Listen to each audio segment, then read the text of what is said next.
কালো টাকা সাদা করার সুযোগ তুলে দেওয়া হবে বলে জানিয়েছেন পরিকল্পনা উপদেষ্টা প্রফেসর ডক্টর ওয়াহিদুদ্দিন মাহমুদ।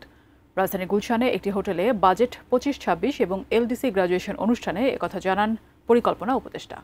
আরও জানাচ্ছেন মাহফুজা মোসলেহি। স্বল্পোন্নত থেকে উন্নয়নশীল দেশে উত্তরণ প্রক্রিয়ায় বাংলাদেশকে এগিয়ে নিতে নানা প্রস্তাব জানাতে উন্নয়ন সংস্থা র্যাপিড আয়োজন করে এ অনুষ্ঠানের।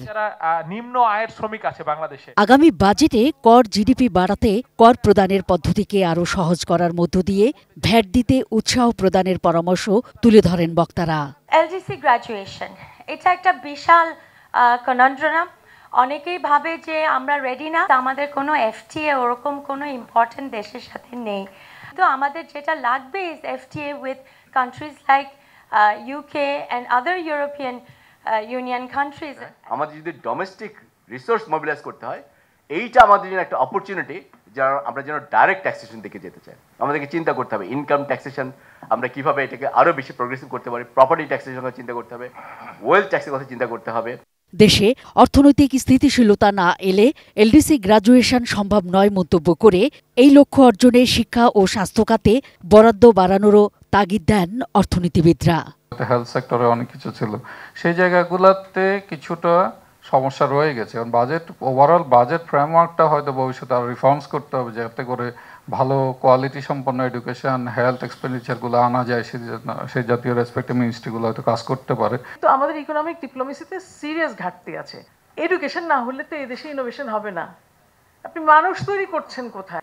এবার বাজেটে এডুকেশন 1,00,000 কোটি টাকারও কম। তাহলে শিক্ষার মানটা কোথায় এবং শিক্ষা আসলে বিনিয়োগটা কোথায়? কালার এক্সপার্ট, জর্জ স্যাপ এবং মাইল্ড অন হ্যান্ডস টেকনোলজি সমৃদ্ধ অরিক্স ক্রিস্টাল ওয়াশ আপনার লন্ড্রি এক্সপার্ট। পরিকল্পনা উপদেষ্টা জানান, রাজনৈতিক প্রভাব এবং দুর্নীতির কারণে সামাজিক নিরাপত্তা, সড়ক ও জ্বালানি খাতে গত 15 বছর প্রকল্পের নামে অপ্রয়োজনীয় বরাদ্দ হয়েছে। প্রস্তাবিত বাজেটে তাই অপ্রয়োজনীয় প্রকল্পগুলোকে কাটছাঁট করে এডিপির হার সরকার কমিয়েছে। উপকারভোগীদের সংখ্যা বাড়ানোর চেষ্টা করা হয়েছে, তাদেরকে প্রতি উপকারভোগীতে যে ভাতা সামান্য বৃদ্ধি করার চেষ্টা করা হয়েছে। কালো টাকা রাখা হয়েছে এবং এটা যে থাকবে এমন তো কোনো কথা নাই। এতই যখন আলোচনা হয়েছে তুলে দেওয়া হবে, অসুবিধা কি? মাতারবাড়ি ও পায়রাবন্দর সহ নানা প্রকল্পের অগ্রগতির চিত্র তুলে ধরেন উপদেষ্টা।